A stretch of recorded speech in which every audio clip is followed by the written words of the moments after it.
There's J-Bo.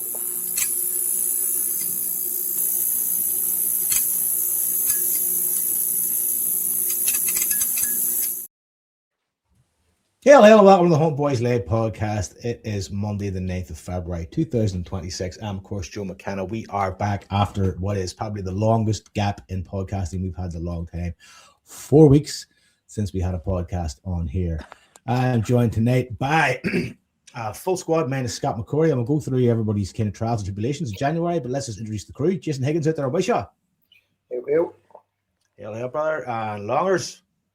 How you doing, Joe? You good?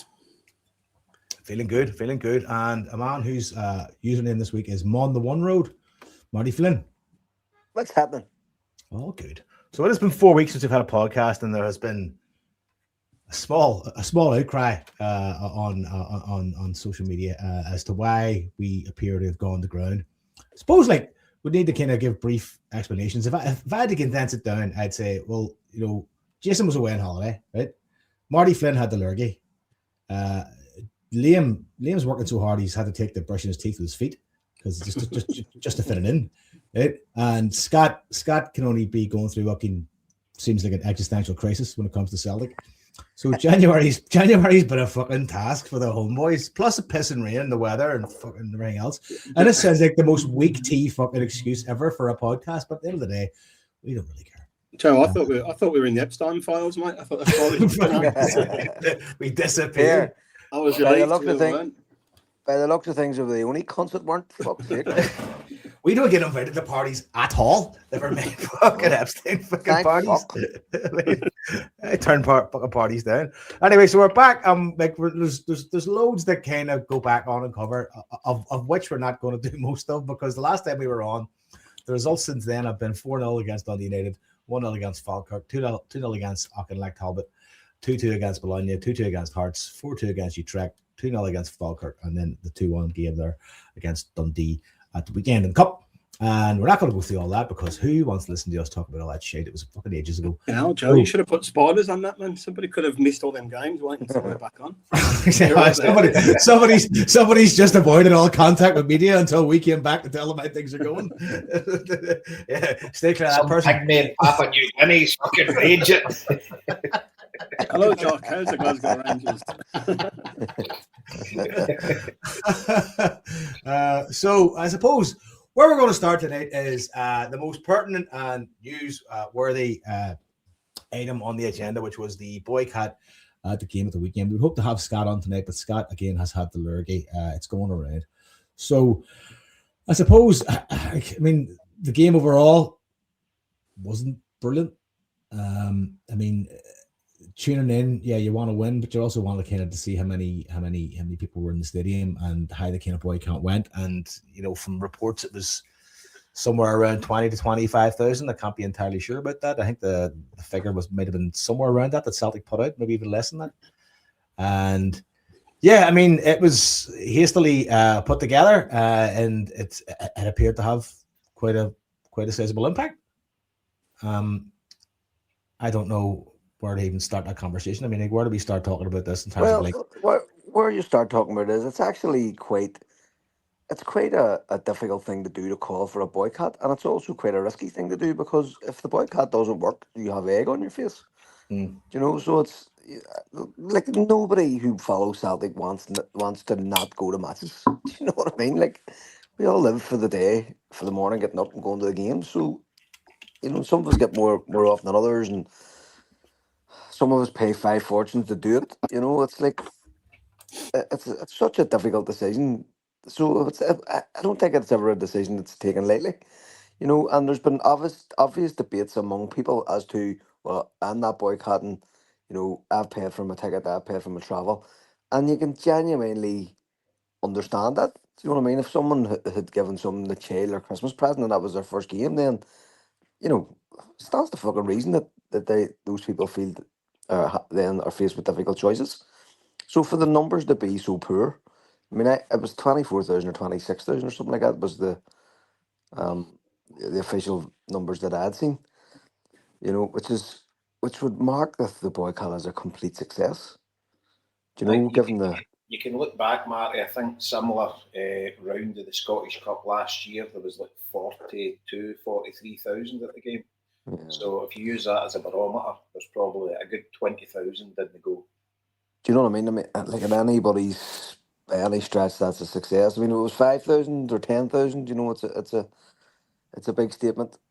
You know, and as I say, lots of people who I were speaking to were genuinely grappling with the decision about whether to go or not. Some of them did, some of them didn't. It's entirely up to themselves. I wasn't making any value judgment on any of them. Some people were abusing those calling for boycotts.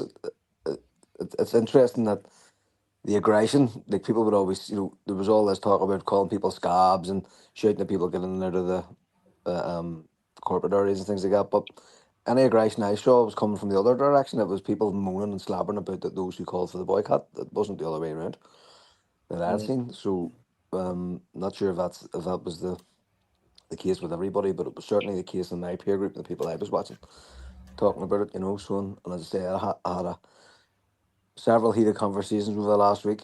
A couple of people I told not to speak to me again. People who I've known for a long time. I thought their attitudes were stinking.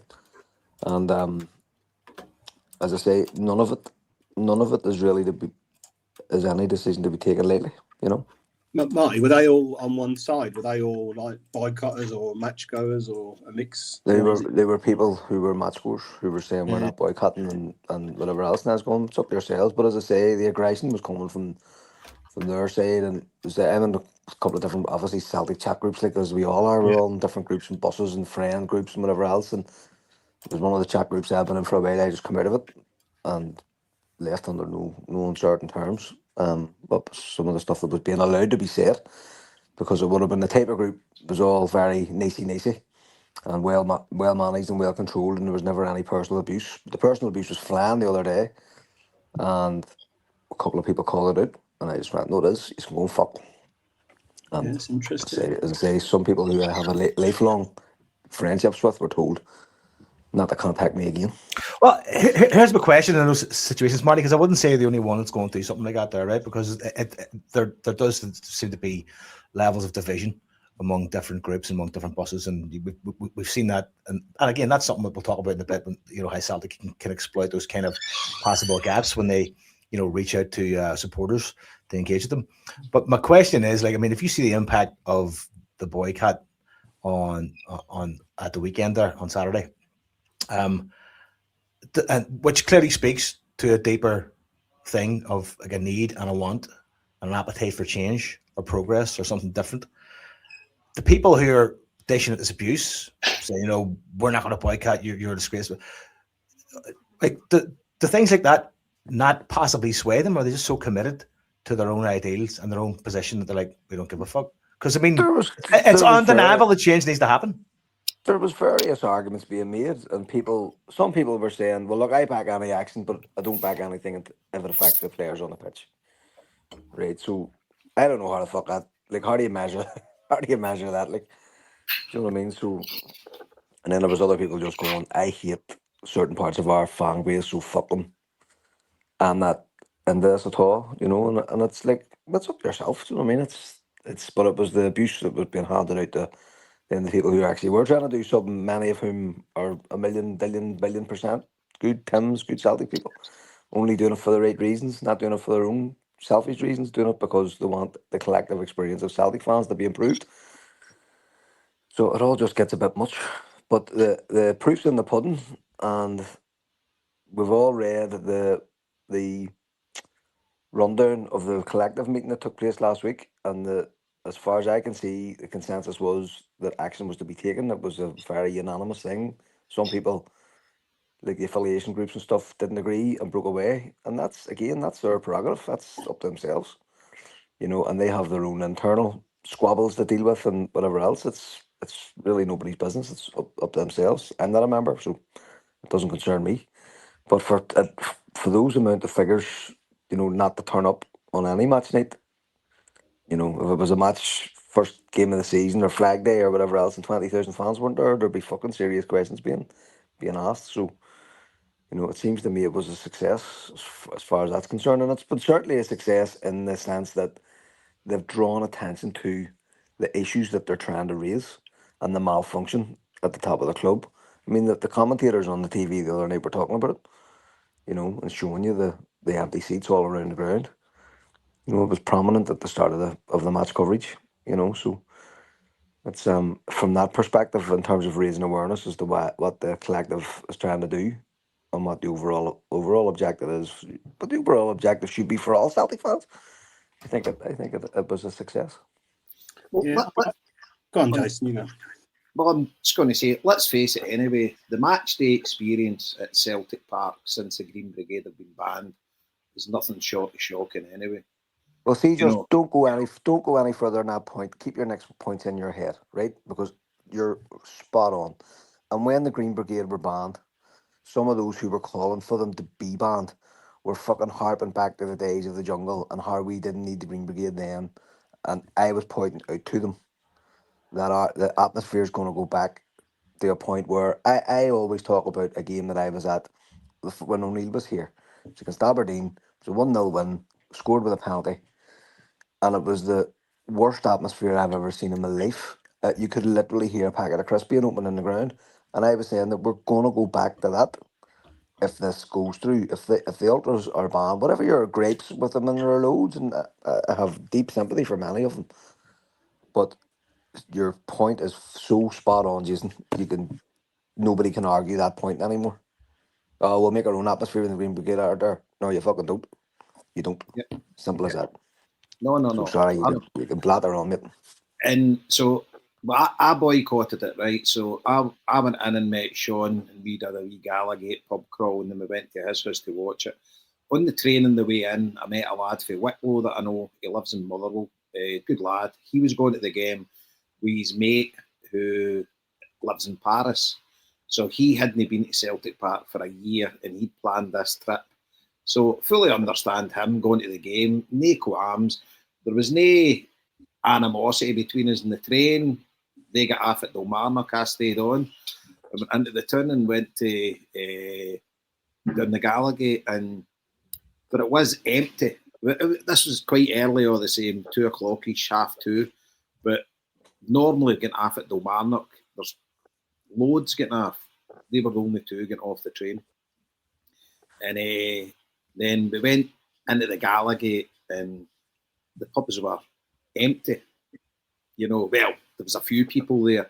But then we went into the Sarahhead, met a few of my pals, and some of them were going to the game, some of us weren't. And it was all light-hearted. There was no animosity between them. Everybody's got to make their own decision, as I say. I took a decision not to go, and I got a text from Eddie Toner, and he's like, "How are you feeling today?" I'm like, "Gutted." And he's like, "Same." He says, "Can't I believe it?" The guys that genuinely do not miss a Celtic game, home or away, no going to the game because of those that run the club.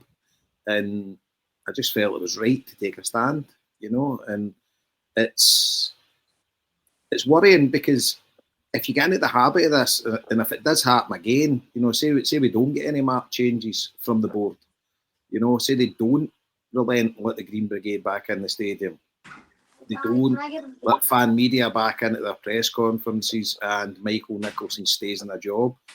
What faces us? What future have we got as Celtic supporters?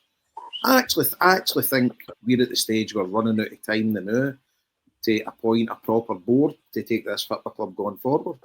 I mean, the likelihood is that they get rid of Dermot Desmond's probably nigh on impossible unless somebody's got 90 million to buy him out.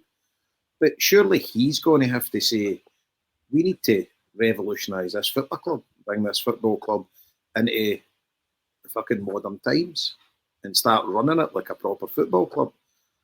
So there's a million things I could say there, but Liam, you'd a wee point to make as well about the boycott. And you go, yeah, I'm just really interested in what you both said there, and I agree with everything you've said, Jason, just now. And I was really interested in what Marty was saying, almost like around the psychology of the whole thing. And obviously, we heard early last week that I think it was Tuesday, was it? The collective met and agreement was made to do a boycott.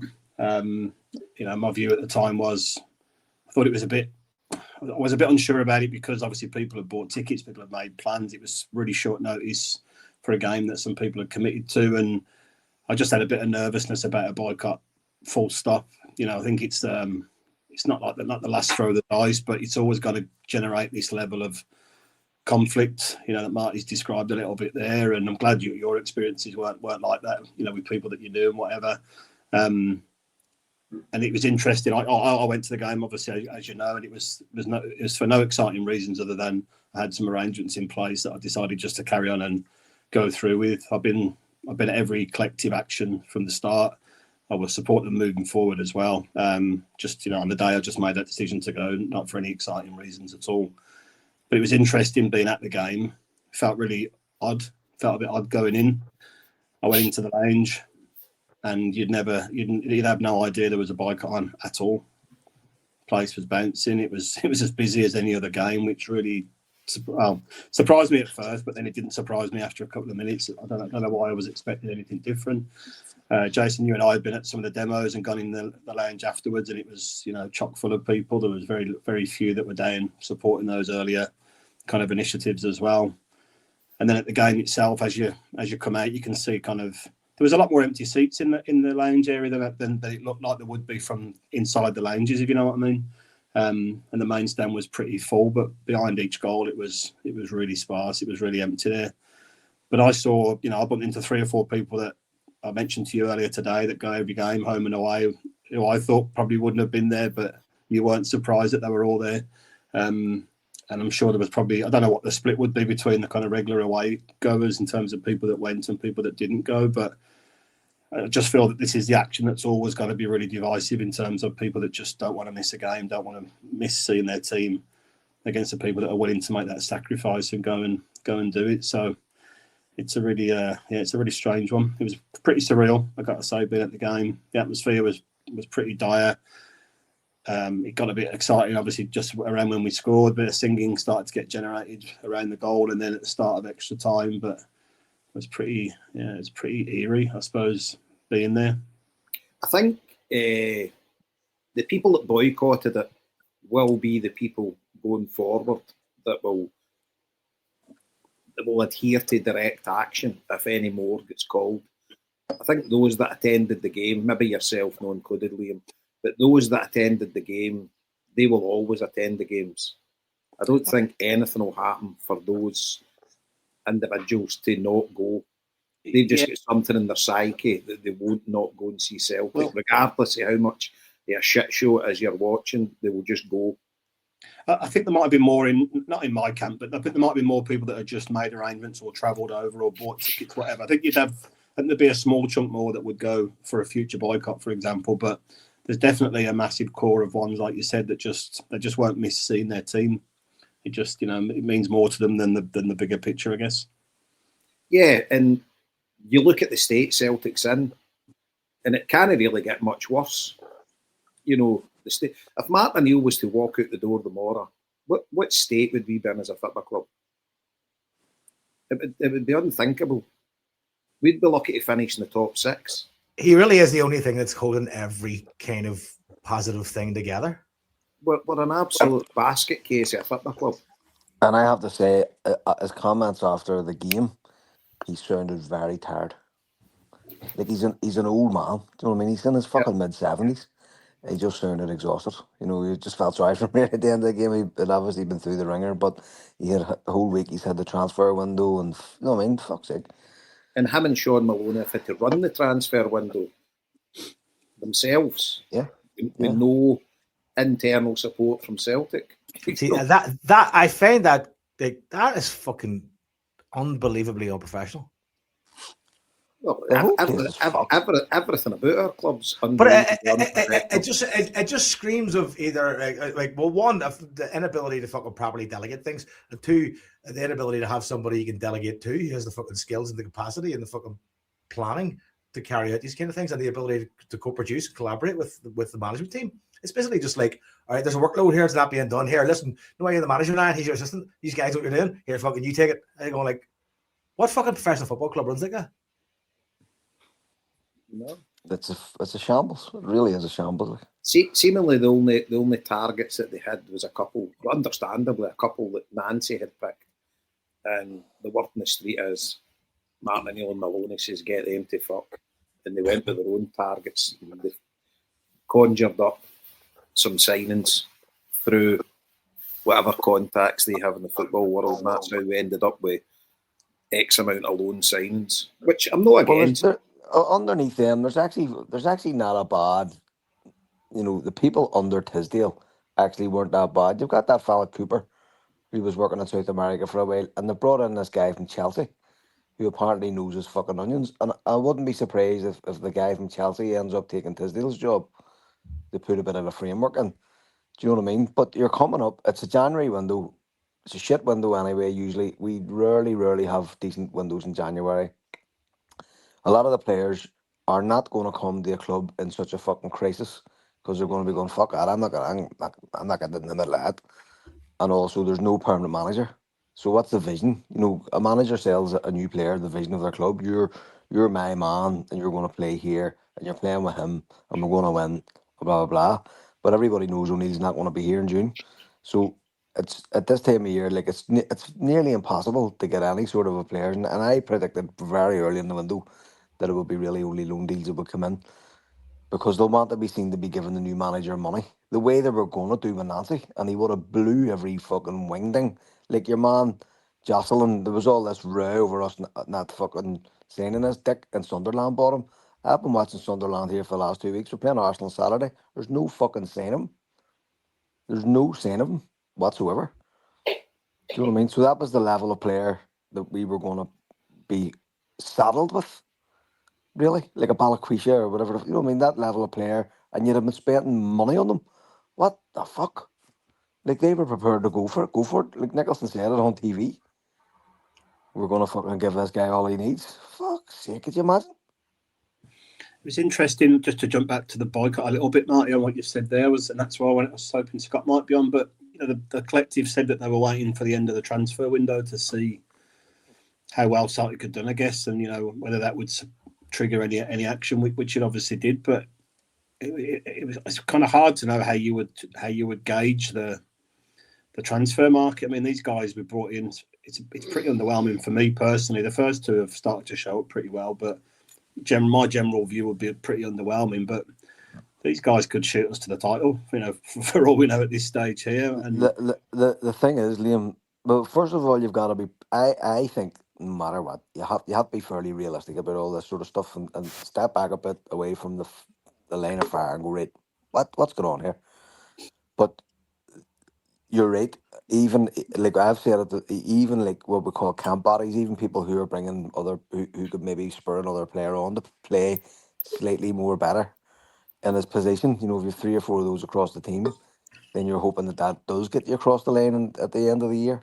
Because what if I left with a dozen matches or something? Like, it's not much. You know what I mean? And we're still in fucking. It was in more. Cups. Yeah, it was more to make the point that we could have spent 10 million, which might have been deemed, a bit more, trying a bit harder, a bit more ambitious. But we bought Balaquisha and Tenecti for 10 million at the end of the last window. So it's That's exactly it. They could have proofs in the pudding, isn't it? In these things, unfortunately. Yep. Yeah, and you won't know until the end of the year, and but everybody looks back and hindsight's wonderful and all that sort of stuff. But foresight's wonderful too. Do you know what I mean? And like the bringing in Nancy at that time was just a disaster. Like, O'Neill should have been left in place. Yeah. And got all the transfer window stuff sorted in the autumn. You know what I mean? Because there would have been players who we were talking to maybe in the summertime who you would have wanted to go back to. And with Rodgers leaving, and there was just so much instability in that time between Halloween and Christmas. Like, it was fucking nuts. And again, it's just another like sterling example of mismanagement and how not to do something at a football club. It's just a fucking mess. Complete mess. And my only real surprise is that the sacked Tisdale. I'm surprised to let him go. Genuinely. I'm really surprised that they didn't put the fucking bar wire around him and try and protect him, because he was their only idea. But do you not think he was like, Nancy had to go? Do you not think he was also like coming here with fuck him under the bus as well? So we can Totally. at least we've done something drastic. Absolutely, but I'm surprised they did it, because we're such a fucking badly run club. Well, I know, but I think they expected the reaction to be like, well, fucking fair play over to him, whereas the reaction was like, What are you doing? That was the reaction. Was what the fuck are you doing? Why have you got this guy in the fucking first place? How'd you fuck us up so bad? There was more questions than reaction, and I think that's what kind of bothered them. Like, oh fuck, there's nothing we can do right here. And like that's the thing. I mean, they literally cannot open their fucking mouth for changing feet. But Joe, you go back to the time, and every one of us, we all debated it when Nancy got brought in, right? Every one of us, every one I spoke to said the same thing. Look at that squad. Look at 3-4-3. How the fuck do you get a team out of that squad? Right, the most basic fundamental thing. Nancy must have come in and been interviewed, and we've debated whether that even happened. He must have demonstrated to them. This is what I'm going to do. This is the kind of way I play. This is how I see using the existing squad until we get new blah blah blah. I mean, no one could even put that jigsaw together at any point. Yeah, and we're not exactly football aficionados, but we can see that. I mean, he was interviewed, and we were told. I was told at the time that they were really impressed with him. So Tisdale was there to prep him to tell him what to say. Do you know what I mean? So it stands to reason that he did a good interview. But anybody looking, I mean, I said it at the time, as you know, anybody looking at his CV was going, this is not, what the fuck? Like, he is not the type of manager you could ever put into Celtic. He's going to get eaten alive. And so it proves. So, but again, it's more that anger of, even if they had waited to January to bring Nancy in, had his signings ready, fucking, you'd already had a trophy in the cabinet. You'd have been 8 points clear. You'd have had a couple of pounds spent. He got the players in that he wanted on the 1st of January, and he started on the same day or whatever the fuck. Like, you can see how that might work. Yeah. And if he lost a couple of games in January, well, sir, so fuck. He's only new in, and he's you're 2 or 3 games ahead of yourself in terms of league points. So you could have handled that and kind of just put it down to the January blues or whatever. But fuck me, like, and the other thing is too is they let the fucking cunt run on for about 4 games longer than they should have done. Yeah, like he should have been out the door. So Tannadice should have been the cut. Yeah, do you know what I mean? And there was no sign of improvement. Everybody could see he was just completely clueless. The players didn't understand what they were doing, and probably some of them too just mentally down tools on him. Yeah, So it's just mad. Looking back, if we win this year, it will be the greatest fucking league win in the history of fucking league wins. Like, it's with it'll be disaster the strangest wrap up fucking DVD ever. I mean, it'll be fucking bizarre. I mean, Tony Roper, good luck at this one. I mean, absolutely mental stuff like that. Like, how do you dress this up as anything other than fucking, like, I mean, calamities kind of along the way, patched up by a guy from another era who's managed to come in and plug some fucking holes. I know, but I'm saying, like, you could see him the other day. He looks fucked. You know what I mean? And it's not fair on Martin O'Neill either, having all that weight of the club putting on his back.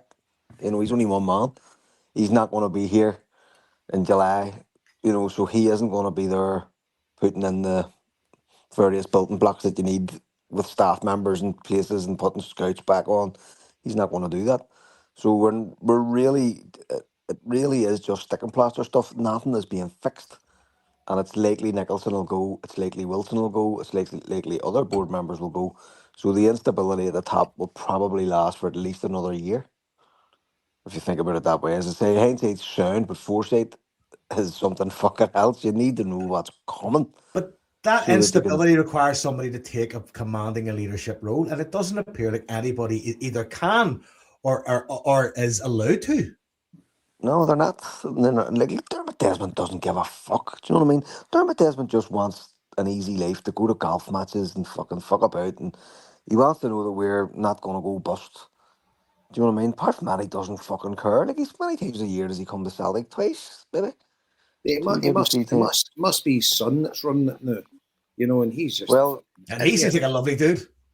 That was the plan, certainly. But I mean, I haven't heard that. I haven't heard that Ross Desmond's pulling any strings. I can fucking ask and see what comes down the pipe. Because Nicholson and your man McKay are just, my God, like, you just, you know what I mean? It's just like, fucking, would you buy a used car from these two? It's like bonkers, absolutely fucking nuts. And we can all go on and on about the 70 million in the bank. Or not be fucking 70 million in the bank now. You know, No. and that's why they will have been busting their fucking chops to sell Aaron Engels. You know, to try and rewrite the books again so they can trumpet the same bullshit in the summertime. But that You know, just shows you how a dysfunctional football club we are. Because any decent football club, it's the ideal offer, right? If Arnie Engels had left, no disrespect to him, we wouldn't really have missed him. He's no a Jota, he's no a Kieran Tierney. When we lost these guys, he's no a Matt O'Reilly. I think he's a good player and he's got a big upside. And I do rate him. But when you're getting offered 25 million, any functioning football club would have bit the hand off them and went and spent 20 million of that on a couple of players. Yeah. But we just don't have that infrastructure to go and spend that money or the will to spend it. You know, but the other thing is too, Jason, is that see having your money's all great, but they're looking at the balance sheet and they're saying our wage bill is chronic now. It's far too high. Yeah. So they're looking to get the wage bill cut so that it balances out the money that they're going to lose from boycotts and the fucking not a penny more campaign and all that stuff. Yeah. You know, so these people don't think like us. I know, but Marty, I mean, we all kind of know this. I mean, see that you're right about that. But see that margin where they think they can live with a wage and a successful team and a certain level of player. That's an ever diminishing margin now in football. No, it is because we didn't get into the Champions League. If we had to get into the Champions League, if we'd have beat Kyrat, you know, they wouldn't have cared. It's like Maggie. I said it here months ago. It's like Maggie Thatcher stockpiling coal. It's exactly the same thing. You know, when you're protecting the share price, you're keeping the company solvent. So, you know, if there's any questions, I just go, look, it's a difficult time, but we'll get over it. We've loads of money in the bank. We're all right. You know, and it just masks the issues that you actually have, you know, and they don't have the imagination or the gumption to fix anything here. It's so plain to see.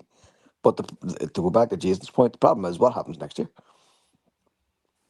Oh, I know. I think the thing is we'll go back to the transfer window at some point, but despite everything that's happened this or last year, they still didn't have the fucking wits about them to have a striker in on the 1st of January or for the Hearts game or any of them big things. You're like, fucking, it's incredible. Do you know what I mean? Incredible. That's my point. Like, that's what you would have done. You'd have waited the Nancy, you'd have said to Nancy, listen, enjoy your Christmas.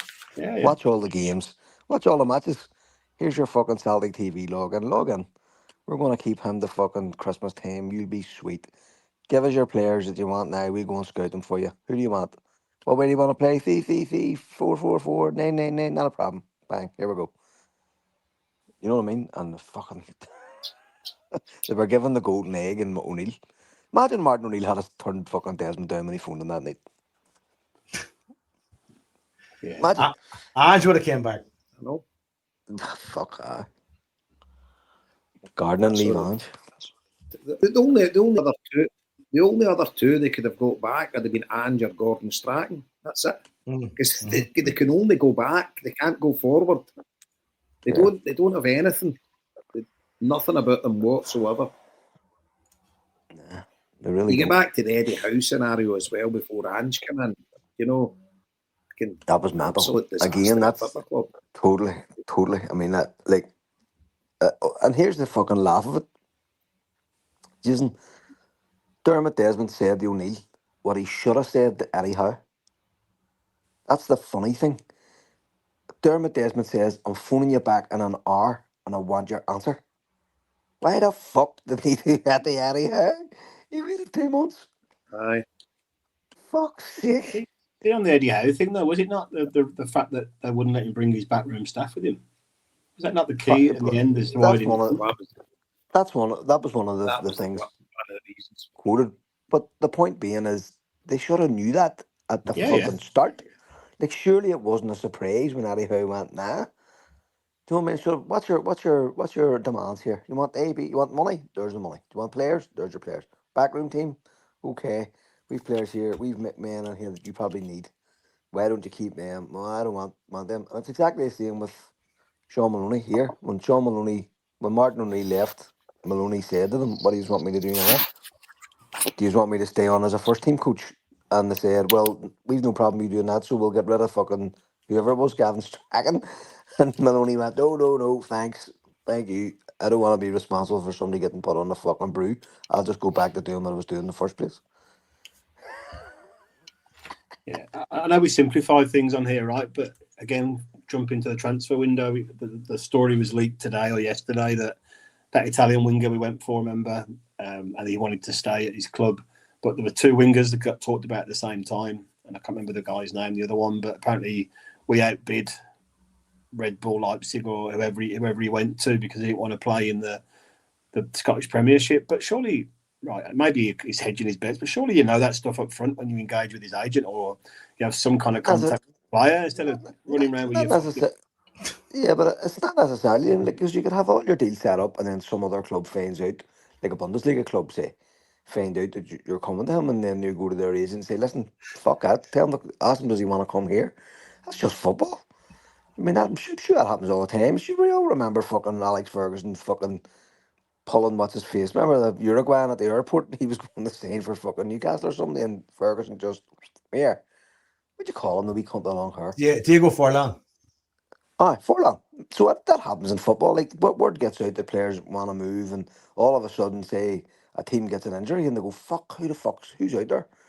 You know, and the agents talk, and blah, blah, blah, you know, so we've brought in a clutch of players that nobody really knows. Like, none of us can really say he's brilliant, he's great. Well, one of them we brought in, we knew, but then he did a revolving door. He did a Grandpa Simpson Stephen Welsh. He came, and then he went.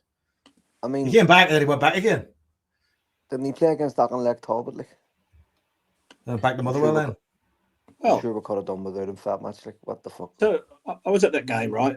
And I thought he was our best player that day, right? He gave one ball away, but I thought he was pinging the ball about with real confidence. You know, as soon as he gets it, look up, zip, zip, zip. Complete opposite of Scales, and I'm not bashing Scales, right? But it's his big weakness in terms of distribution. He'd been in a Motherwell team that had something like 9 clean sheets in 10 games. He was a standout defender. Now, Stephen Welsh is probably never going to make it at Celtic at 26 or whatever, but why are we letting him go back to Motherwell? And then we've got two kids as our only backup for centre halves. And I'm not saying Stephen Welsh is a messiah, but it just fucking you know, you're really struggling. Why don't I let Murray out on loan and keep Welsh there with the less experienced guy? I mean, we could lose Trusty and Scales in any game in the next few weeks for injury, suspension, and then that's who you got going to Ibrox for 2 games. Yeah, it's bizarre. It doesn't make a lot of sense, is it? Like, I heard Stephen fucking Presley talking about this guy Benjamin that we bought. Benjamin Arthur. He says he's actually says he's a real good player. So again, you won't. This is the problem. The problem is we're at the fucking business end of the season. We've only got a certain amount of games. So if Trusty and Scales and stuff, whatever, stay fit, you aren't seeing these players. So they're only on loan. They'll probably fuck off again in the summertime. You know, on kind of barring injury or barring some sort of disaster. But at the same time too, you'd rather fucking have it's like you'd rather be looking at them than looking for them. You know, it's actually good that we managed to get anybody in. Again, even if they are just camp bodies, even if they are just to break up the training, giving new voices, whatever, fucking, as I say, keeping other players on their toes. Because it's just a disaster of a fucking situation. Let's go through the players that we've said then, right? So we've got Joel Mvuka, signed from Laurent on loan. Benjamin Arthur, signed from Brentford on loan. Junior Adamu, signed from Freiburg on loan, who scored the weekend. Adam Montgomery returns from Livingston on loan. Stephen Welsh again to the revolving door. Thomas Schwanjada, signed from Borussia Mönchengladbach on loan. And Darajo, did he sign in January too, or no? He did. Start the window. And out of them all, he looks the pick of the bunch. He could be Nancy's legacy. He's the only player that he's signed. He does look really good. And the guys went. Johnny Kenny went on loan to Bolton Wanderers. Stephen Welch again went to Motherwell. Toby Aliwayemi went to Leighton Orient for undisclosed fee. All right, so there you go. I mean, wasn't exactly set the headlines on fire, but I don't know if any of us expected us to spend big money. But I mean, the goal at the weekend, I suppose, maybe answers some kind of question. despite the game not being necessarily brilliant and the performance not being superb. But again, I suppose you look on the bright side, Marty, as you said, you're better to have them there than wonder where you can find them. I would say I'm most excited about Oxlade-Chamberlain out of all the. I was going to say, Joe, you never mentioned. He was. I forgot about him. Oxlade-Chamberlain. Sorry, he totally out of my mind there. Oxlade-Chamberlain as well. I came in. He was he a free agent or what? The story there. Yeah. Didn't have a club.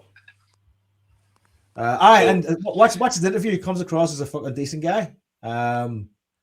Hopefully he's still. We've got him for 6 months with an option for next year, if he can obviously prove his fitness and prove that he's an addition. See, at the end of the day, if he can prove his fitness, he'll definitely be a player for us. But that's the if, you know. But fingers crossed. You know, he's a class act, so fingers crossed. But we'll wait and see. Obviously, that's Martin and or Maloney that's got that over the line. I don't know. Maybe if Tierney then today or whatever with the Arsenal Joe Hart, apparently. Joe Hart as well, apparently. Yeah. Joe Hart sprinkled in there.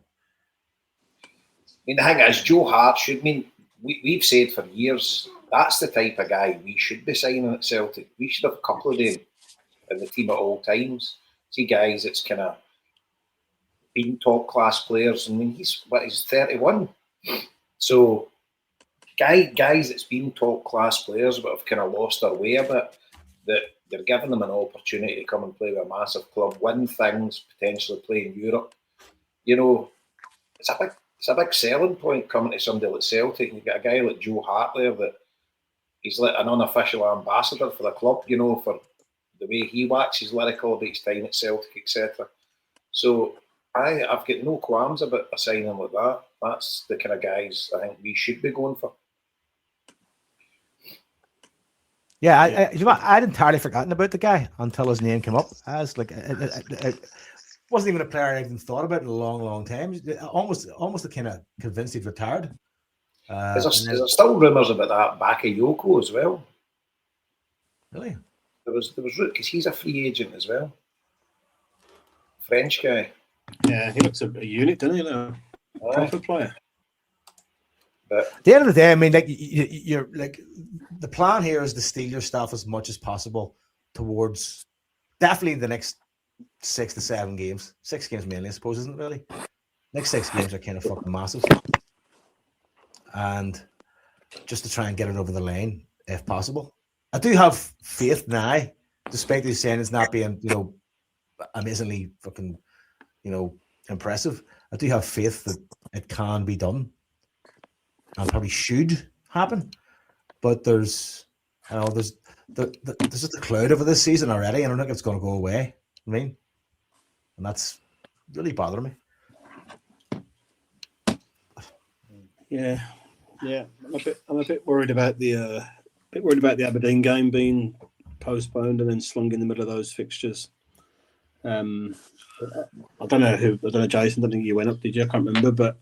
I think it was really shit the fact that they left it till that time to even have an inspection. When you bearing in mind, I mean, what's going to have changed? It wasn't like it was pouring rain all day. They had loads of rain prior to that game, but it wasn't pouring down from the start of the day all the way through. That game could have been called off at 8 o'clock in the morning or 10 o'clock in the morning quite easily. Didn't need to do that, which was validated by the fact that the Saturday game was called off only a day or so later as well. So. Bit of a shit show then, dropping that right in the middle of these away fixtures we've got. Yep. Aye. So we've got 4 away games in 10 days. Yeah. Stuttgart, 2 games at Ibrox and Aberdeen. Yeah. Yep. No ideal, but at the end of the day, you need to play them, you need to win them. So yeah. And we have got bodies in now, so hopefully, although there was a few changes on Saturday and it didn't work out as planned, I don't know if we want to discuss the Dundee game. Yeah. I have to go off for 2 seconds. He's far ahead. I don't know about you being at the game, Liam, but I thought Celtic were pretty poor. I thought Dundee were really good. Yeah. They didn't give us a minute in the ball, pressed us high. Aye. They had a good few chances when they scored that kind of wasn't undeserved.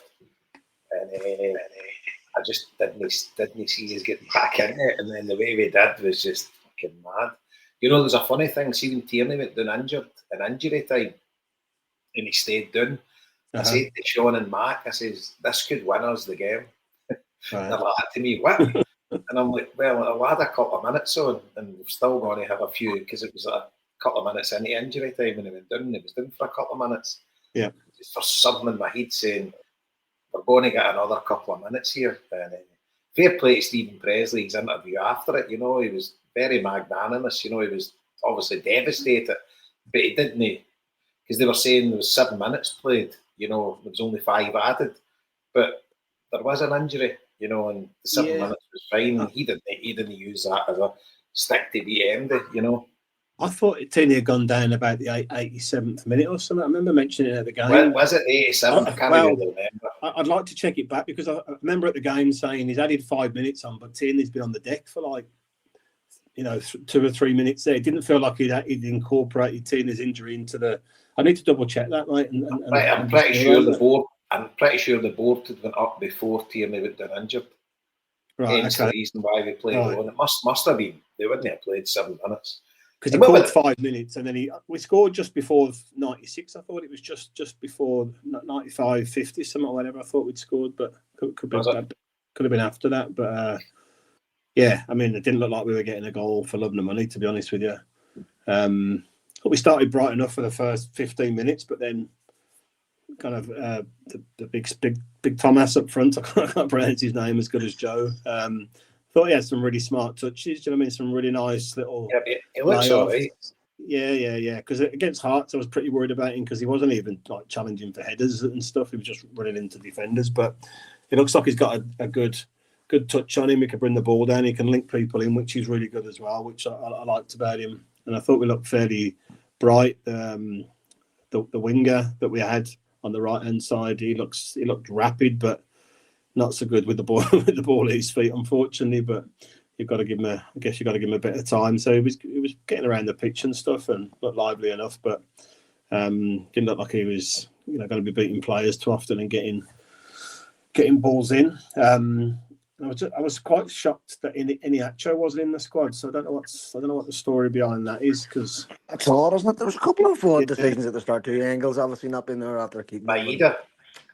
Them two I could understand, because I played a lot of games, right? So I could understand them two getting a rest. But Iniacho needed game time, and that was the perfect game to give him game time. But surely you keep your big guns on the bench. You know, you give them a rest, but we were crying out for Maida. Yeah. And it was. I've just checked. It was 90 plus 7 minutes we scored, Liam. I'm sure it was. Okay. Okay. But what about the penalty we should have got as well? Who? Yeah, I thought it was a pen. Aye. Of course it was. It was a penalty, for fuck's sake, and that other fucking. Their explanation was just didn't make sense whatsoever. No, definitely didn't. I know. And that one where Douglas Ross flagged, the ball was still about a foot in play. Like, fuck off. He's a cunt, by the way. I didn't even realise that was him. I was shouting at him half the game and not realising who it was. See, even the corners that McCowan was taking at the end of the game, he was fucking standing in the triangle thing and like examining the ball. And then when the ball was in the right place, he actually had his foot like past the corner flag, if you know what I mean. Like he was encroaching on McCowan's space when he was trying to take the corners. It was unbelievable. Well, it wasn't unbelievable, but as it turned out, unbelievable. Yeah. But at the time, but I've said for years, Liam, see if the officials want to insert themselves into the game, you should be allowed to fucking tackle them. Yeah, yeah. It's one thing that does piss me off. The team are pretty weak. See that time? See when what's his name, Murray smashed into KT? It was a terrible challenge that he put on him. But some of our players should have him by the fucking throat when he does stuff like that. Aye. So passive, man, for that sort of stuff. Yeah. I know. Sinisalo, I thought Sinisalo did all right. I don't know. I thought he was good. Their goal was a cracker, so you can't really blame him for that.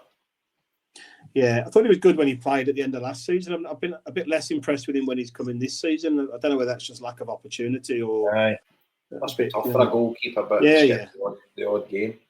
But I thought he looked all right. I mean, what a way to win, but, the collective smashing of tellies and whatever would have been happening, because that was, the Scottish Cup was kind of wrapped up for them, basically. Well, name a Motherwell, you would think Motherwell would be fancying it. Well, to be fair, mate, with the songbook from the away end, it sounded like half of them were at the game, to be honest with you. That's all you could hear on the TV as well. Oh, Jesus, man. Yep. It was a point I made to the fucking happy clappers who were decrying the Green Brigade. I says, it was like 40 minutes in or something. It was like they're on to their fucking sixth verse of Glasgow Celtic paedophiles. So. But the match itself, I mean, we're busy looking, but like Yang and Hatate would put you off watching football. Like, they're just fucking brutal. Hatate did nothing, and Yang was playing against himself again. Like, if ever a fucking player need coached, it's him. You know what I mean? It's just constant balls back to himself, falling over his own fucking feet, inability to pass 5 yards, trying to pass 20 yards when he should have been passing fucking 4. Like, it's just like, what the fuck are you doing, son? My God. I'd give him a pass. I think he's been okay, to be honest. In general terms, he's been one of our better players recently, but he wasn't brilliant at the weekend there. Tatty, I'm done with. I've been done with him for a while. He just, I know. Especially if the Ox comes in and like makes an impact straight away. You think I don't see us seeing much of a Tatty. Quick question for you: I'm quite a Bernardo fan. I thought Bernardo was decent in the first half, but obviously he got hooked again. Was he really shit? Was I just imagining that? I don't think anybody was particularly bad in the sense that they were awful. Like, again, it was just like that kind of chaos ball stuff for me. I was looking and going, I mean, you were waiting on a goal getting off somebody's arse, but it just didn't come, and you were like, the longer this goes on, you're starting to worry. Because we had first 20 minutes, like, we should have been fucking out of sight. I thought they played all right. I thought they had a decent game against us. They weren't bad opposition at all. But just for the caliber of fucking player we should have on our team, it's just not right. Like, and as I say, the big striker coming in and stuff, can't really, as Jason was saying, like with our goal, you can't really blame the big guy because he doesn't know who he's playing with yet. And you're praying he gets goals just to keep his, packer up sort of thing until he can work out a rhythm with somebody. And I mean, there was even talk today on the huddle board about people saying we really should switch to 4-4-2, give him a partner and get on with for the rest of the season. So it's a tough one, and it's a cup match. It's not a league match. I suppose probably Wednesday night will probably tell you more tale. Do you know what's interesting? But do you find that Celtic now, right? We don't really manufacture goals for midfield. Every goal we get comes down the flanks. Yeah, and in fairness, that's O'Neill's game. That's the game O'Neill always played. Bombing wingers and crosses in. I get that, but see the thing is, Marty. See, I'm a great believer. You win or lose games in your midfield. If you control the midfield, we don't really control the midfield in many games these days. And I think I was Liam's point there about Oxlade-Chamberlain. If he was to be in any sort of form, he's the type of player that you're looking to come in. He's not prolific. He's not that type of player. He never was. No. He's a game manager for you. He's a TikToker, and somebody who can put his foot through the ball. So if you could get him working in midfield, takes pressure off McGregor. I think McGregor's suffering too because he's been expected to do everything. Do you know what I mean? And it's not working. You're like, don't do everything. Fuck's sake. Get a fucking system here and stick to it, sort of thing. And I need to put my apologies to Sebastian Tonecki. I'm not his biggest fan, and that's understatement of the century. But if he wasn't on the park, we wouldn't have been in the next round of that draw. Yeah, it was outstanding for both goals. And another games you could have said the same in Negrin. You've been critical of him, but at the end of the fucking day, he's put the ball in the back of it, won us a match, got his points, got us through, whatever. It's just like Scott McCurry's mantra: just win, just get the fucking win. I know. And like we were in the PD, loads of people who I would have expected to be at the game, they weren't. They were in the bar. The place was bunged, and the fucking roof near come off when that last minute fucking equaliser went in. It was just boom. total fucking relief. Just relief.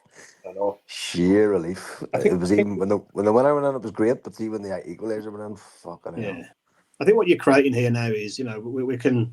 The transfer window was underwhelming for me, but Tanecki is a really good example. If you make the first 11 stronger, more physical, and then you start to bring these sort of players on after an hour against teams that are starting to tire. We've not had that really this season, like people off the bench that can turn a game for us. But if Tanecki, Nigrin, these are the sort of players you're bringing on. Others in the Acho, you go into a much bigger standard than like the likes of Shin and players like that we've been relying on, earlier in the season. So you've just got to hope the collective of the players is going to give us that edge for what we need. Yeah, you're right, 100%. Because at the start of the season, your first 11 that was decent, but if they didn't perform, you were looking at that bench and you're just saying, "What are we doing here?" It was just an absolute clusterfuck. But we've hopefully now getting bodies. If any actual can stay fit to the end of the season, you've got Adamu there, and you've got Big Tam or whatever. I don't want to pronounce his surname. So you've got three centre forwards in it. So it's 1 out of 3. But you're thinking to yourself, and I'm no against the 4-4-2, but it's just the done thing in the modern day nowadays, which I'm sure it will come back. I'm sure some manager will go with it, but I think Big Tam would be good with somebody next to him, Yeah. But then, as I say, we're not really creating anything for the midfield, and you're making your midfield weaker by playing with 4-4-2 on paper. But teams aren't really set up to defend against teams playing 4-4-2, so why not? Your defence is still the same. It's just your midfield's different, and I don't think you're creating much for midfield anyway. But I wouldn't be against it.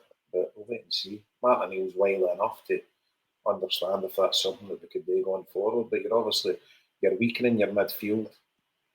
If you're still playing with wingers, you've only really got 2 midfielders, which could be problematic. But we'll wait and see. But it's all about getting the W, and Martin O'Neill seems to have the Midas touch of getting the W these days. So I'm a bit more positive looking towards the end of the season than I was a few weeks ago. And I'm okay with the transfer window, to be honest with you. As I say, I don't really know. Your lad that started, your Joel Muka or Vuka or whatever, don't know about him. Bit early, but didn't look great. But I think Arajo looks a good player. Yeah. Definitely. Tierney's coming on to a game at left back. You're trusting Scales, I'm okay with them. So defensively, and obviously we've got some backup now as well in the defence, because you've got Sriracha there as well. Yeah, he's good. He's good. He is good, definitely. So I'm okay with the defence. I would have preferred a better goalkeeper, but it is what it is. To be fair, Schmeichel has been pretty good of late. So he actually made a good save. Wasn't he? Obviously, he wasn't playing, but he did make a good save down to his left now. We're saying he couldn't dive to his left. Yeah. I was watching it, and he made a diving save. I think it was against Falkirk. Yeah. He made a dive to his left. It was a right good save. But, yeah. Hearts as well. He did some decent saves at Hearts. It doesn't come off his line, does he? But it's interesting. He had an injection in the shoulder again at the weekend. There. Has he? That's what O'Neill said in his. That's why he wasn't in this. I don't know if he wouldn't have played anyway, but O'Neill said he had to have an injection for his shoulder. So what a fucking stupid thing to say. And I know. I was thinking that. I can tell nobody. I know. And it's, you just know if it goes to a penalty, how can it say he's left, isn't it? Yep. He ain't going to fucking jump for it. No, he's not saving any penalties for us. I just put my fucking head in my hand when I heard him saying it out loud. I was like, what the fuck? Imagine you go to Ibrox, you get that full Broomland Road and it goes to penalties, you're just fucking walking out in you. Catches. I think we can probably enjoy the game Wednesday. I think we can probably relax and enjoy the game Wednesday. But after that, it's fucking squeaky bum time. I think all the way in. Well, you would think it's the ideal game for us. Yeah. You know, hopefully it's a full crowd. With a miracle, you would hope the Green Brigade will be back in, but I can't really see that. But fingers crossed. There's obviously, I don't know, there's meetings being planned. I don't know when they're planned for.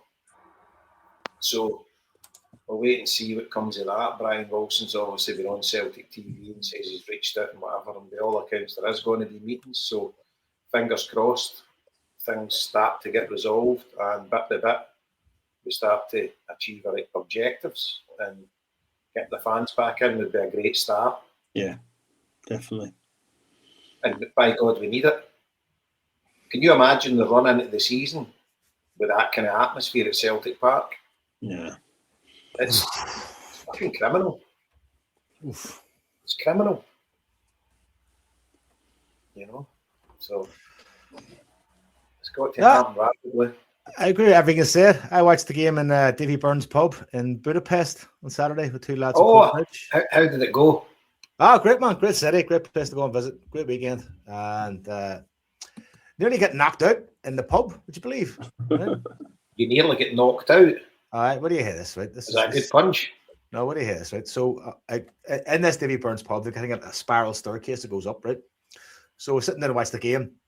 It was me and Como and Kieran from Coatbridge who were there chatting away. Two good times. Me and them two and Fiona sitting watching the game. And I was like, I'll go get some ice downstairs from my drink. Downstairs, got the ice, coming back upstairs and missed the way spiral staircases, the stairs go in and they get thinner. Right? Aye. Missed the top step, went down, right? Spilled half a glass of ice, right? And then as I tried to kind of stave myself from falling, I went fucking face first into this wooden unit, right? Right on the, I swear to God, right on the fucking corner of the unit, right? And it caught me, right? It caught me just right in the fleshy part around my ear and the back of my jaw, right? And didn't do any damage. Hurt like fuck, right? I was a bit swollen and bruised. But see, an inch the other way, and I smashed my jaw or I smashed my fucking eyeball or fucking, I was fucking stunned. Anyway, I sat there watching the game. See this pub, Joe, right? See when you walk into it, it's all wood. Mm-hmm.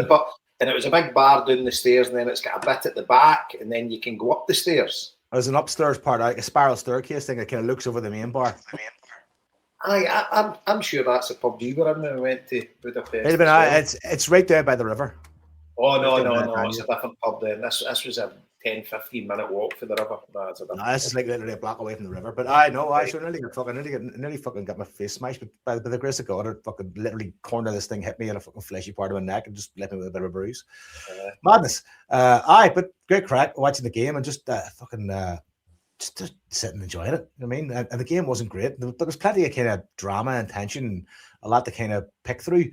I agree with you, Jason, on Tenetki. Like, I mean, I've kind of been harsh on too, but I get the feeling that the kind of change in personnel, the new players coming in, might invigorate a guy like that. I mean, I feel like maybe he's some of his sort of talent or his endeavor or his courage or his ability to go for it has been affected by, basically how fucking shit things have been and how up and down it's all been. So I think maybe if we can kind of get to some sort of semblance of stability where like, you'll turn up and know what kind of football you're going to see and what the lineup may possibly be. I think players like that may start to shine towards the end of the season. That's my hope. Without a doubt, he won us the game. He was fantastic.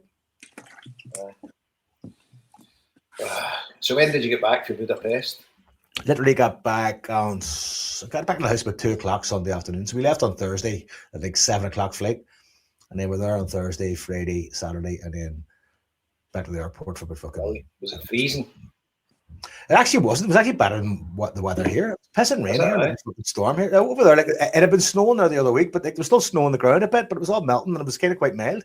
So it was bang on. Like, it was a great city. Good. Getting around's dead easy. Went to the thermal bath, did the cruise to the Danube, had loads of good grub to go and have. I mean, just fucking kicking about. No kids, no responsibilities. Did you go across the river to Pest? Just crossed the river a bit. Didn't really go into Pest because it's more the older part of the city. I mean. But I love all that kind of, it's a kind of a Soviet place. I love looking at buildings and going like, oh, it's brilliant, isn't it? I love that shit, man. They look like this is old. Even the apartment kind of sweet place we were staying in, I looked at the fucking back window and you're going like, this is like, even you're walking around going like, this is definitely a Soviet block. Fucking, we used to be a Soviet block of flats. They've turned it into these suites. And I was like, I love shit like that, man. That's fascinating, isn't it? I love it. And it's beautiful architecture. There's loads of great cool pubs and spots to go to, and I really, really enjoy it. I'll definitely go back. I'd love to go in the summer when they have like festivals and shit on. You know what I mean? And the weather'd be great as well in the summer. They get a roasting in the summer. Aye. So no, definitely. That's my tip. Just watch yourself. They actually moved that fucking corner unit after I smashed my fucking skull off it. Everybody knows the pub, but she was, you all right? I was like, actually, I am. Oddly enough, I'm actually fine. And she gave me an ace. And she's like, I'm going to move that unit. I said, oh, you probably should. Joe, nobody on the podcast will be surprised if fell landed on your head without any impact, mate. Nobody. Fell up the stairs, Liam. Up the stairs. Did you go to any of the boozers with the rooftop bars with the igloo things on them? Nah, I didn't do any of that stuff. Nah. Just fucking, a lot of it was just kind of kicking about, exploring the city and just fucking popping into places for breakfast, a bit of lunch, a bit of drink here, and just buzzing about. Good. Excellent. Great crack. I would shout the Tomo and Kieran, two boys from Coatbridge. Like I said, he's in the text. Both ends of the fucking Coatbridge spectrum. So, but they just there for a weekend as well. Two best mates from fucking from their kids. You know what I mean? Great crack, man. Just great chatting to them, getting a buzz off them, having a good laugh. It's good. So what about longers are you giving us a wee rundown of your Bologna trip? Yeah. Nothing too exciting, but great trip, great city. Went in through Milan, just flew to Dublin, then Dublin to Milan. That seems to be my new route now. Train down from Milan into Bologna. That was good. Met up with a few of the boys. Was the train about 90 minutes or something? It was just under an hour from the airport, and then into, but I think Bergamo I flew into, and then into the centre, and then just about an hour and 5 minutes or something into Bologna. An hour and 10 minutes wasn't bad at all. We were the first stop from Milan. It was a fast train, so Bologna was the first stop on that one. Oh, so you didn't fly into Milan, you flew into Bergamo? No, I flew into, I thought Bergamo was Milan airport, no? Oh, Bergamo was where Atalanta flew. I must say, I went Malpensa maybe, then I went to. Oh, right. Yeah, but one of them. Malpensa and got the train in. But I got a bit of lucky in the airport because the plane landed, because I'd flown from Dublin. Everyone was kind of going towards the passport control for UK. I hadn't seen the other one, and then the guys like, no, non-UK come this way. So all the Irish obviously went down that way, and I just jumped in with them, and then got to the desk, and the guys like, what you doing? You shouldn't be here with that passport. And I don't know, just tried to waffle a bit and blag my way through, and thankfully you let me through. So probably saved myself an hour or two at the airport, which was good. Got down to Milan about 8 or 9 o'clock at night, met Big Craig, Big Jock, a few of the boys, met Cologne Selt, as you always do on the away trips. It just reminded myself, he gave me a lot of cards to talk about on the podcast, but I've got no idea what I've done with them. I'll find them. I think, there they are, actually. So he gave me these cards, which are the European Association of Celtic Supporters. And there's a website address here which we'll share on the socials, but it's something I think he's involved in setting up, like a European Celtic Fans Association. So come on, Ross. Ross is always carrying stickers and stuff, and he's always carrying stuff. Yeah.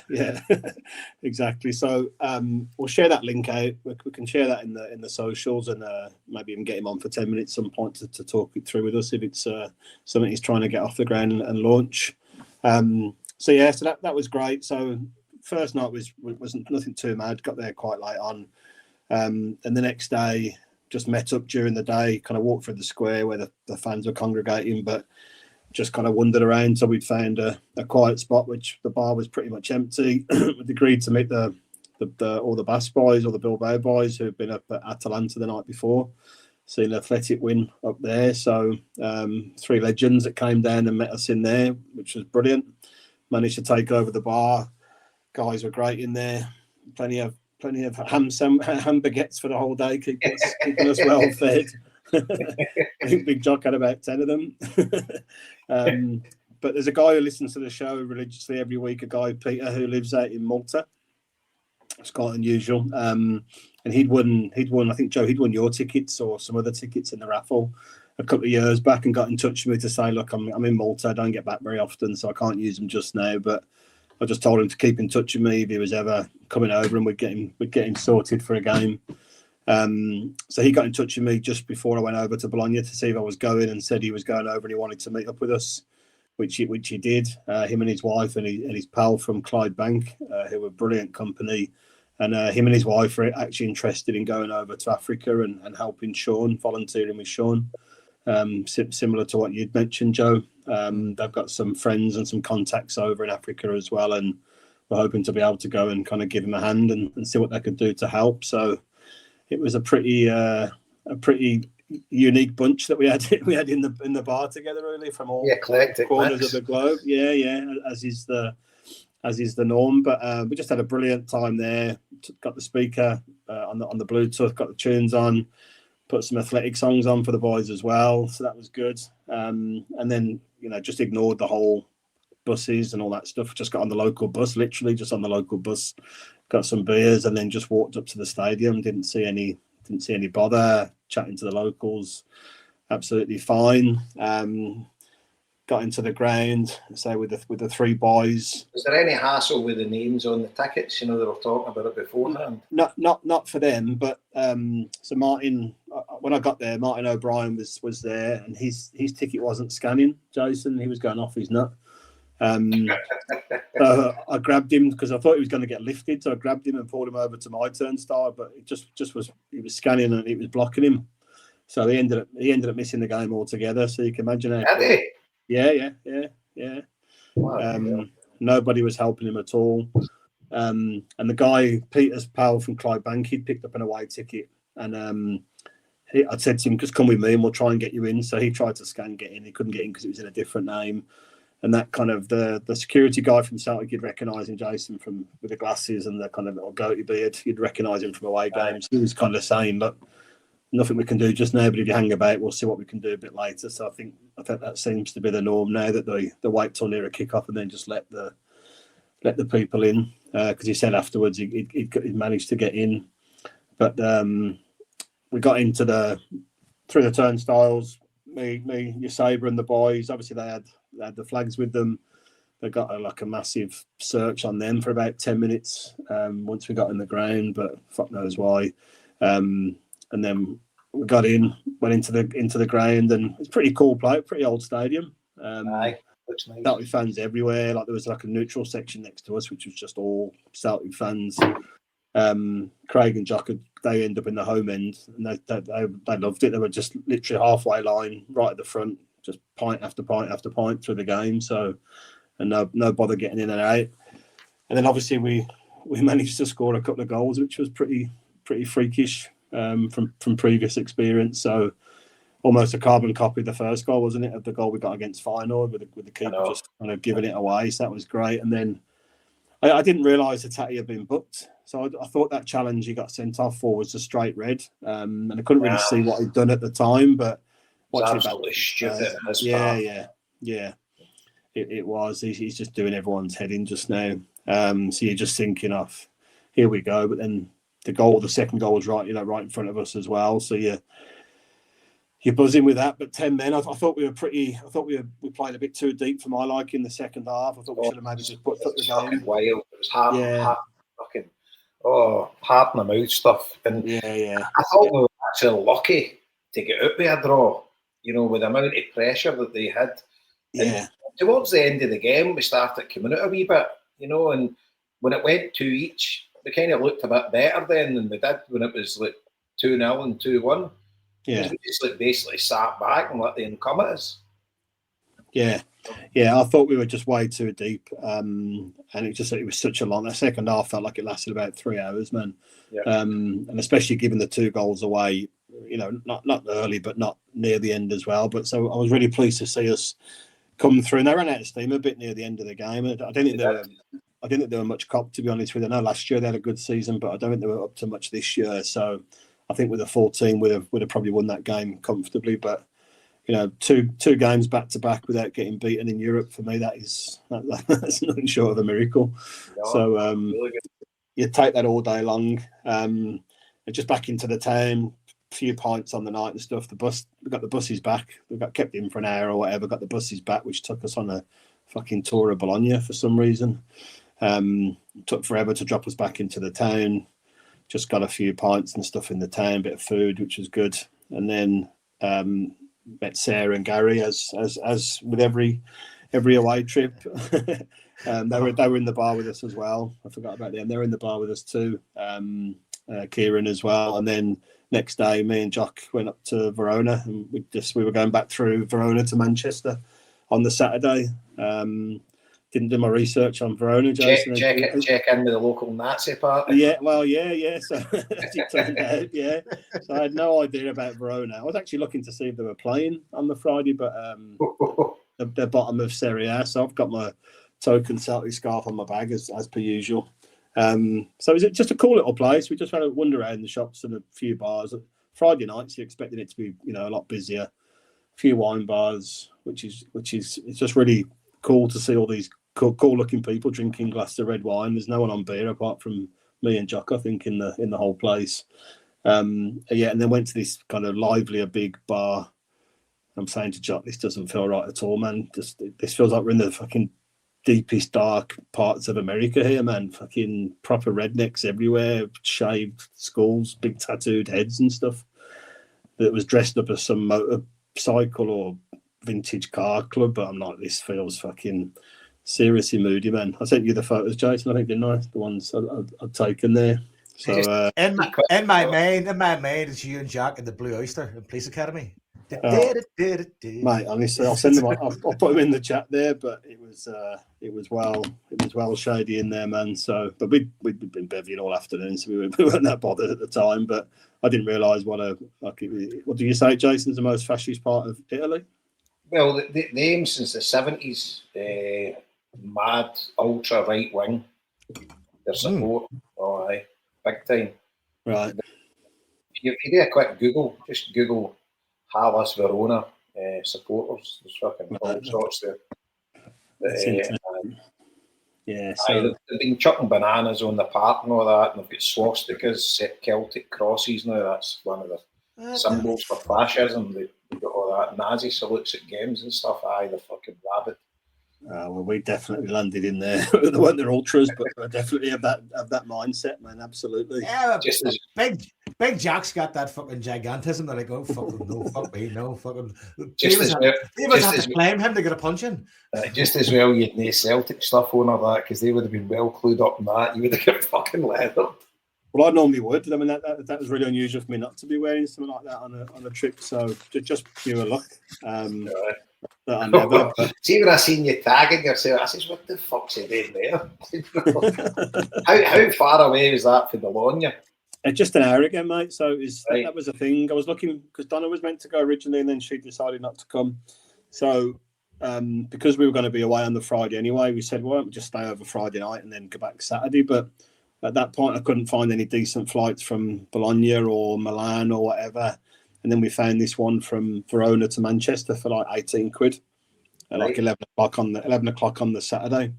So I thought that's ideal then. And we were going to stay in Bologna and just travel through, but you had to get a taxi to the airport in Verona. There's no train or anything there. So I thought, can't be asked leaving Bologna at 6 a.m. to get to Verona to get to the airport. So we just said, we'll stay in Verona and just see another city sort of thing.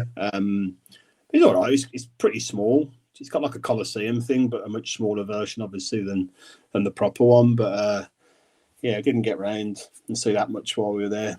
But yeah, it looks like we had a lucky escape from the look of things. So, which is good. But yeah, so I told you I was there a couple of months ago. I ended up walking out of the fucking station in the middle of a big anti-fascist rally. It was great. And Verona. There had been a spate of murders in Verona. There was a young African guy beat to death at the station, and the fucking cops were doing fuck all about it. They wouldn't even investigate it, and the family complained about the murder, and they wouldn't give the wee lad's body back. and they were trying to ban the family from Italy and all this fucking shit. So we were right. It was only our sure. Remember, I was there in October, so it was. I So didn't realise that. God bless everyone anti-fascists.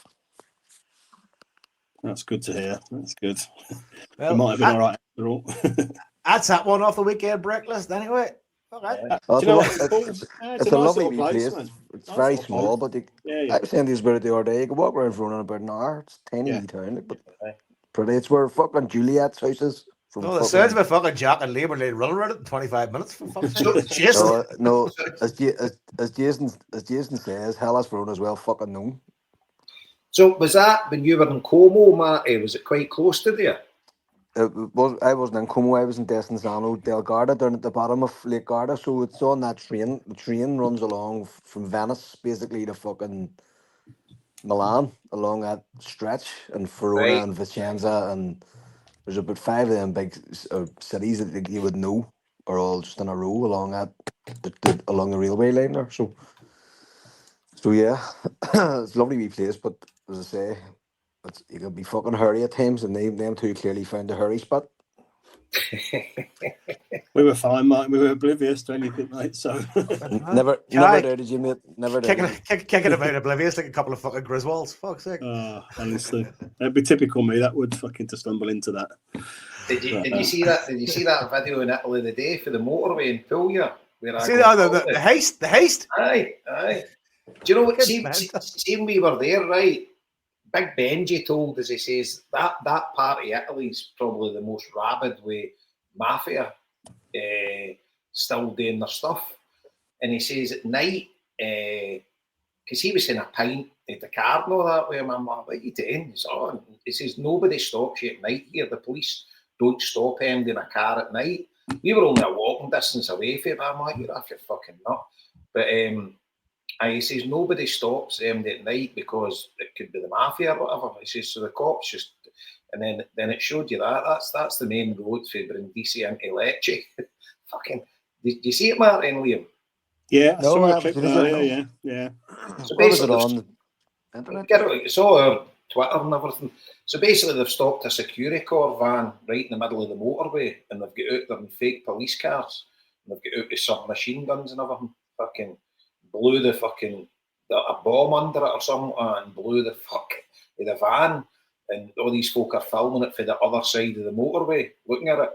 And all these folk with Hamza suits on and balaclavas and fucking submachine guns. It just happened today in Puglia. Fucking nuts.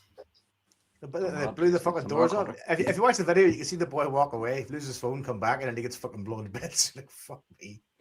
It says nobody was hurt, nobody was killed or anything. But they arrested them all, didn't they? I see a couple of them get arrested. I was reading the translation, obviously. Mental. Imagine that. Imagine just sitting in traffic going like, oh, middle of the day. Middle of the day. On a motorway. You're trying to creep by rubberneck and go, what the fuck's going on here? Oh, and all these folk are filming it, and the guys are cutting about with submachine guns. I'd have been getting it. I'd have been filming it by rearview mirror going, see that? I fucking send a drone up and I'll watch it when I get in the house. Listen, I've got to jump in 5, but I just wanted to mention as well the boy Kev McCarthy, who listens to the show all the time too. He was up for the Falkirk game. Joe, you've spoke to him before. I know you've done some stuff with tickets with him, and he's a great guy. Him and his 4 pals from London, all from Irish families, and absolutely love coming up for the games, the Celtic games. Great company. Had a few pints with them. His boy I've met before as well, sorted him out tickets, and he's currently out in South America, so he'd shared some of his photos, which I've obviously shared in the group chat as well. So he's a really good guy, and I think he'd been listening to your bucket list trip, Jason, about going to Argentina. So I think he said he's got some ticket contacts to help out for that whenever you get over there. But good crowd, good set of guys, and a good few pints with them. I met them in the toll booth. They were in from like 10 o'clock or 11 o'clock or something, and there was 4 Bayern Munich fans in there. I think I sent you the photograph, man. You'd have spotted they were German a fucking an absolute mile away. There was no disguising them, but yeah, good set of guys. So just a wee shout to them. Thanks, one. Top class. What else? Is there anything else we have, or should we just wrap it up to fuck? You know what? wrap it up, I think, and then get a Yeah, drunken one we'll on. try and get on maybe again at the end of the week or whatever. Yeah. It's good to get Aye. just one under the belt. Exactly. Just give the people what they want. I mean, Scott McCrory hopefully will be on back and give us more insight on the collective. And we didn't want to really go into too much of that tonight because speaking of the school, I suppose, to a degree. I think, Joe, I think it's just really interesting as to, like we've all said, I think the boycott was a massive success at the weekend. So it's really interesting as to, where the collective's going forward. I suppose the overall kind of chat that we want Scott to kind of have with us, or anybody from the collective, really, I suppose, is the kind of sort of response to Celtic reaching out individually to people. That sort of politicking that we've talked about for fucking months now. You know what I mean? Which only seeks to exploit possible gaps in a unified front. Anyway, that's something I think we want to let Scott kind of drill down on a bit when he comes back. Get well, Scott. Folks, that was good fun. Glad to get that done. We should be back sooner than 4 weeks, unless it all goes to the fuck again. Famous last words, Exactly. Right. Yeah, folks, lads, that was good fun. Cheers. Farewell.